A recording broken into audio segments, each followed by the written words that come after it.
Hello there. Thank you for joining me tonight. As night falls, let me guide you into a strange and shadowed chapter of history. This isn't a fairy tale or mythical legend, but fragments of truth, delicate and real, long covered by the dust of time. Tonight's story is about women, quiet figures in stone palaces. They carried not just titles, but bloodlines, lines closed in upon themselves. So let go, close your eyes, and come with me into the world of the most inbred women of the medieval age. In the Middle Ages, every inch of land held value. Every marriage was a war pact or a peace offering. Royal daughters, from the moment they were born, were seen as living chess pieces. Each heartbeat was no longer an echo of love, but a drumbeat of strategy, diplomacy, and power. To keep lands united, to keep power within a tight circle, they married cousins, uncles, even nephews. Some called it blood purity, but it was more like genetic imprisonment. They didn't know, or chose not to see, that within each cell hid mutations, hidden illnesses, strong enough to bring down empires. Imagine, you are Joanna La Loca, born into the icy halls of Castilian palaces.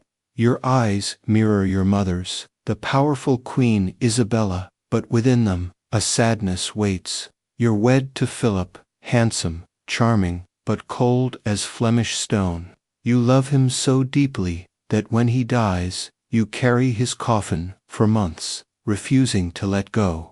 They called you mad, but maybe you just had a heart too real for a world too false.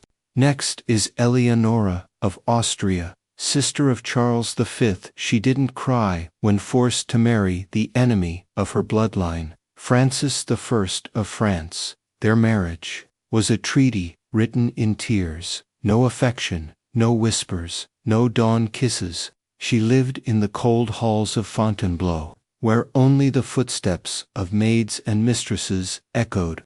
Maria of Portugal, born between two tangled lines, the Avis and Habsburg dynasties.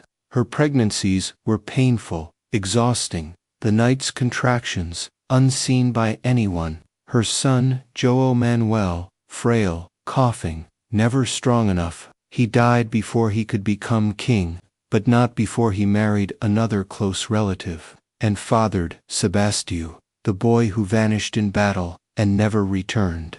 Margaret of Austria, the girl of treaties, sent to marry as a child, returned like an unwanted gift. Widowed young, refused to remarry. She lived among books and brushes. In every stroke of paint, in every page turned, was the echo of a life never chosen. Isabella of Portugal, gentle but enduring, married to a man who was both her husband and her kin. Childbirth after childbirth wore her down, yet she carried on.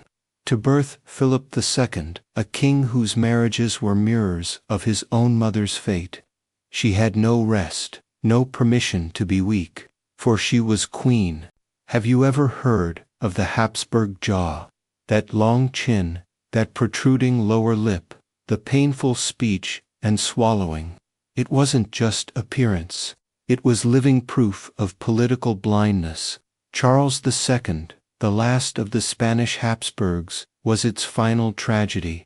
He could barely walk, he could not rule, he could not father a child. He simply existed, waiting for his dynasty to fade, like a candle burning its last drop of wax.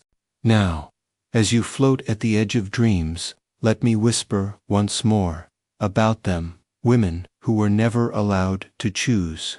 Their names don't echo in monuments. No one sings them in ballads. Yet they lived, with eyes lifted to high windows, with hearts longing for a hand that wasn't chosen by a king. Do you hear it?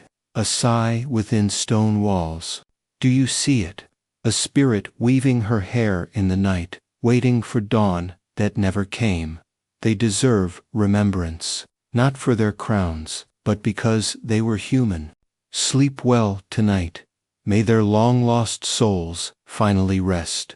And may our world never again make anyone marry just for blood.